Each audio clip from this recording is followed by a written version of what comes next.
اصلی کہانی ہے جو بیچ میں ہم سب کو جو اصل میں ڈر لگتا ہے نا، جب ہمارا سگا باپ مر جاتا ہے اور اس کو قبر میں اتار رہے ہوتے ہیں، تب ہمیں پتہ چلتا ہے کہ بھائی میری باری بھی آگئی۔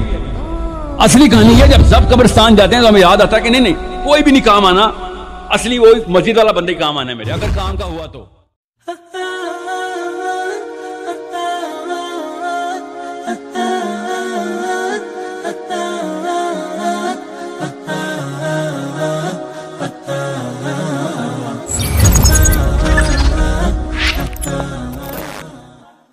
جوان جتنا زیادہ تپا ہوا ہے نا اس وقت فحاشی پہ، مجھے پتا ہے بے شک آپ سب کے موبائل اس وقت دیکھنے کے قابل نہیں ہیں، مگر گناہ کو گناہ سمجھ کے چھپا کے کرتے ہیں، اپنی بہن بیٹیوں کے سامنے نہیں رکھتے کرتے۔ آپ کو پتا ہے گناہ آئیڈینٹی کی جو بنا ہے وہ پڑی ہوئی ہے، اس کی سٹرکچر کوئی بنا نہیں رہا۔ نوکریوں میں 2 نمبری کر رہے ہوتے ہیں مگر دل میں برا جان رہے ہوتے ہیں کہ یار صدقہ کر دوں گا، زکوٰۃ کر دوں گا۔ ہر ایک کو پتا ضرور ہے کہ یہ کیا معاملہ چل رہا ہے۔ پھر چھوٹے موٹے وہ جو گرین ٹیکے والے مولوی صاحب ہیں وہ بھی سن لیتے ہیں ہم کہ نماز پڑھ لیا کرو بس۔ گرین ٹیکا مطلب پتا نا، ان کو بریلویوں کو نہیں کہا گرین ٹیکا۔ گرین ٹیکا وہ ہوتا ہے جو ہر چیز ٹھیک کر دیتا ہے، شوگر کوٹڈ اسلام۔ وہ یوٹیوب پہ بہت ہیں، باہر امریکہ میں تو سب کے سبھی تقریباً گرین ٹیکے والے ہی کہ سب کچھ ٹھیک ہے، کوئی غلط نماز پڑھی تھی، فجر پڑھی تھی، سبحان اللہ سبحان اللہ، یہاں سے اٹھ کے یہاں پہ بتا ماشاء اللہ ماشاء اللہ، آئے نا بیٹھے، جیسے احسان کیا ہم نے صبح فجر پڑھ کے۔ یہ وہ ہیں جو سفید جھنڈا لہرا کے پوری امت مسلمہ کو کنفیوز کرنے والے کلرکس۔ خدا کی قسم نواز شریف عمران خان کا قصور نہیں ہے، خدا کی قسم نہیں ہے نا قصور اس کا ہوتا ہے جس کے پاس اصلی کتاب ہوتی ہے۔ یہ سارا کا سارا قصور جو ہے نا ہماری مسجدوں سے آیا، جمعے خطبوں میں آئیڈینٹی کلیئر نہیں کی جا رہی ہے ہماری۔ میں آپ سب کو پتا ہے یار، دین سیکھنا ہوگا، میں اسد عمر کے پاس جاؤں گا پنڈی میں، آپ سب کو ہی پتا ہے یار، میری بات ہوئی تھی انہوں نے پتا کہا ایک دفعہ وہ الحمد شریف والی سورت پہلے پڑھتے ہیں، سورہ فاتحہ کا نام نہیں پتا ان کو، الحمد شریف۔ سورہ اخلاص کا نام کیا ہے؟ قل هو اللہ، سورہ قل هو اللہ، نہیں قل شریف، سورہ قل هو اللہ، سورہ الحمدللہ۔ یہ دین سکھائیں گے، مجھے ہی پتا ہے، میں دین سیکھنے ان کے پاس نہیں جاؤں گا، ہم سب کو پتا ہے اس بات کا۔ اس بارے میں نہ میں کنفیوز ہوں نہ آپ کنفیوز ہے کہ سر جس طرح ہم سلمان خان کو فلم دیکھنے کے لیے رکھتے ہیں، آپ کو سیاست کے لیے رکھا ہوا ہم نے، ہم سب کو پتا ہے اس بات کا۔ اصلی کہانی ہے جو بیچ میں ہم سب کو جو اصل میں ڈر لگتا ہے نا، جب ہمارا سگا باپ مر جاتا ہے اور اس کو قبر میں اتار رہے ہوتے ہیں، تب ہمیں پتہ چلتا ہے کہ بھائی میری باری بھی آگئی۔ اصلی کہانی ہے جب سب قبرستان جاتے ہیں تو ہمیں یاد آتا ہے کہ نہیں نہیں کوئی بھی نہیں کام آنا، اصلی وہ مسجد والا بندے کام آنا ہے میرے، اگر کام کا ہوا تو۔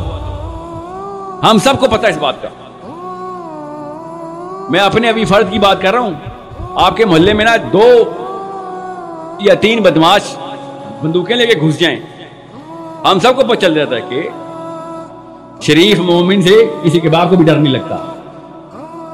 یہ جو سفید ٹیکے والے گرین ٹیکے والے جو ہے نا، ان سے ان کے فالوور سے کسی بھی شر پسند کو ڈر نہیں لگے گا، ڈر اسی سے لگے گا کہ جس نے مسل بنایا ہوگا اسلام کا کہ تو میرے سامنے چوری کر کے تو دکھا، تو کوئی لڑکی پکڑ رہا میرے سامنے، تجھے پتہ چلے کہ مسلمان کے سامنے گناہ کرنے کا مطلب کیا ہوتا ہے۔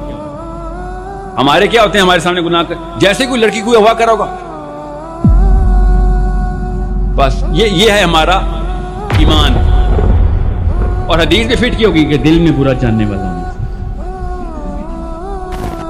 حالانکہ ایسی خباثت ہے کہ وہ ویڈیو وائرل کرتے ہوئے خوش بھی ہو رہا ہوگا، 250 لائکس، یہ دل میں برا جان رہے ہیں آپ کہ ایک لڑکی گوا ہوئی تھی آپ کے سامنے۔ تو ہم سب کو پتا ہے کہ کسی نے الٹا چکا گھما دیا، اور اللہ کی قسم مجھے تو پتا ہے وہ میرے اماں ابا نے نہیں گھمایا، آپ کے اماں ابا نے نہیں گھمایا، وہ مسجد سے گھما ہے۔ ہم سب کو اس ڈیفینیشن کے اوپر آنا پڑے گا کہ میاں ایک منٹ رک جاؤ، گورا اتنا بڑا ٹیرر کیوں ہے؟ ایسا کیا کرتا ہے؟ گورے کا نشانہ بہت تیز ہوتا ہے، جب وہ بندوق پکڑتا ہے تو سجدہ کیوں کرتے ہیں سارے؟ ایسا کیا ہو رہتا ہے؟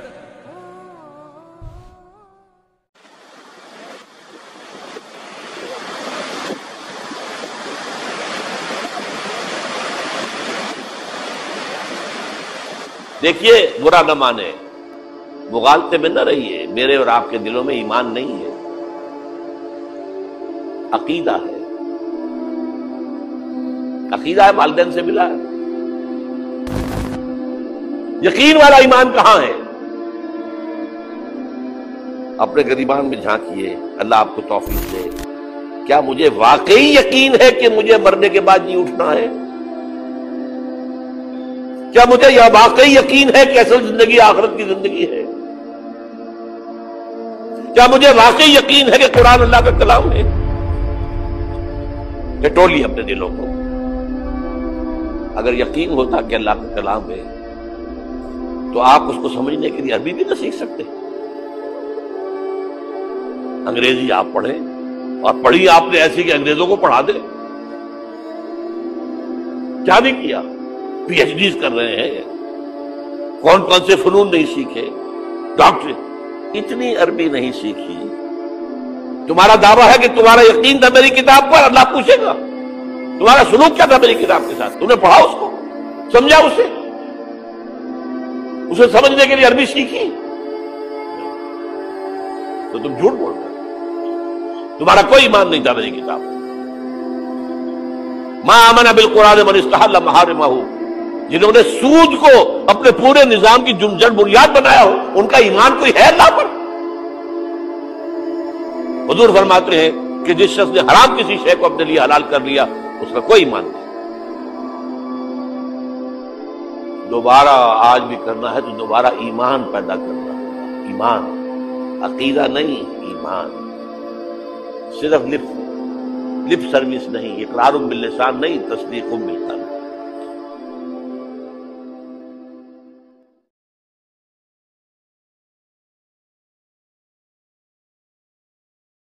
میٹھے میٹھے مسلمان بھائیوں سے بھی ریکویسٹ کروں گا کہ قرآن کو جب آگ لگائی گئی تو آپ کو تو بڑا اشتعال آیا ہے، لیکن جو کچھ آپ قرآن کے ساتھ کر رہے ہیں، یہ کتاب زندگی تھی، کتاب ہدایت تھی.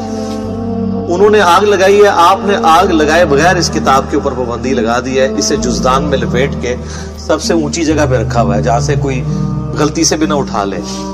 اپنی بچیوں کی رخصتی کے لیے بچوں کو نیچے سے گزارنے اور پیپر دینے کے لیے بچوں کو جانے کا یہ ذریعہ بنایا ہوا ہے. اس سے زیادہ آپ قرآن کو اہمیت نہیں دیتے. تو شامت تو آپ کی بھی آنی ہے، قرآن کی بے حرمتی تو آپ نے بھی کی ہوئی ہے. وہ لوگ جو پوری زندگی قرآن کھول کے نہیں پڑھتے ترجمے کے ساتھ کہ اللہ نے ہم سے کیا ڈیمانڈ کی ہے، وہ لوگ مر جاتے ہیں تو ان کی میت پہ بیٹھ کے لوگ قرآن پڑھ رہے ہوتے ہیں ان کو ثواب پہنچانے کے لیے. تو کیا ثواب پہنچنا ہے ان کو خود ہی سمجھ لیں، جس نے خود اپنی زندگی میں اللہ کو سیریس نہیں لیا. سورۃ الفرقان کی آیت نمبر 30 ہے، 30 قرآن حکیم میں سخت ترین آیات میں سے ہے. پارہ نمبر 19 کے پہلے پیج پہ وقال الرسول یا ربی ان قوم اتخذوا هذا القرآن مہجورا. نبی صلی اللہ علیہ وآلہ وسلم شکایت کریں گے کہ اے اللہ، میری امت نے قرآن کو پیٹھ کے پیچھے ڈال دیا. ہمیں تو بتایا گیا نبی علیہ السلام شفاعت کریں گے، انشاءاللہ ضرور کریں گے، لیکن شکایت بھی تو لگائیں گے. اور جب شکایت لگے گی پھر شفاعت کی انٹینسٹی کیا رہ جائے گی، اس کو بھی سوچنے کی ضرورت ہے. نبی علیہ السلام پوری زندگی قرآن قرآن قرآن قرآن. سورہ ال عمران کی آیت نمبر 103 ہے وَاعْتَصِمُوا بِحَبْلِ اللَّهِ جَمِيعًا وَلَا تَفَرَّقُوا. اللہ کی رسی یعنی قرآن، وہ غدیر خم کی حدیث ہے صحیح مسلم میں، انٹرنیشنل نمبر کے مطابق 6225 سے 6228 تک. اللہ کی رسی اس کتاب کو کہا گیا، مضبوطی سے پکڑ لو اور فرقہ واریت میں مت پڑھو. مطلب یہ ہے کہ بائنڈنگ فورس امت کے لیے، فرقہ واریت سے نجات کے لیے قرآن ہے. تبھی کہا گیا نا کہ اللہ کی رسی کو پکڑو. بائنڈنگ فورس ہوگی تو پھر آپ علیحدہ نہیں ہوں گے نا. اور اس کو وائس ورسا بھی کر لے کہ جو اللہ کی کتاب کو چھوڑے گا وہ لازمی فرقہ واریت میں پڑ جائے گا، اینڈ وائس ورسا. فرقہ واریت کو ختم کرنے کے لیے کتاب اللہ کو پکڑنا ہے، اور اگر چھوڑیں گے تو فرقہ واریت آٹومیٹکلی ہو جائے گی. اسی طریقے سے صحیح مسلم میں 2005 نمبر حدیث ہے، اللہ کے محبوب صلی اللہ علیہ وآلہ وسلم جب بھی کوئی تقریر، کوئی خطبہ دیتے، چاہے جمعے کا ہوتا، عیدین کا ہوتا، آپ علیہ السلام ہر خطبے کا آغاز اس سے کرتے حمد و صلات کے بعد فَإِنَّ خَيْرَ الْحَدِيثِ كِتَابُ اللَّهِ. آگاہ ہو جاؤ کہ بہترین کلام، بے شک سب سے بہترین کلام اللہ کی کتاب ہے. وَخَيْرُ الْهَدِي هَدِيُّ مُحَمَّدٍ صلی اللہ علیہ وسلم، اور ہدایت یافتہ راستہ محمد صلی اللہ علیہ وآلہ وسلم کا ہے.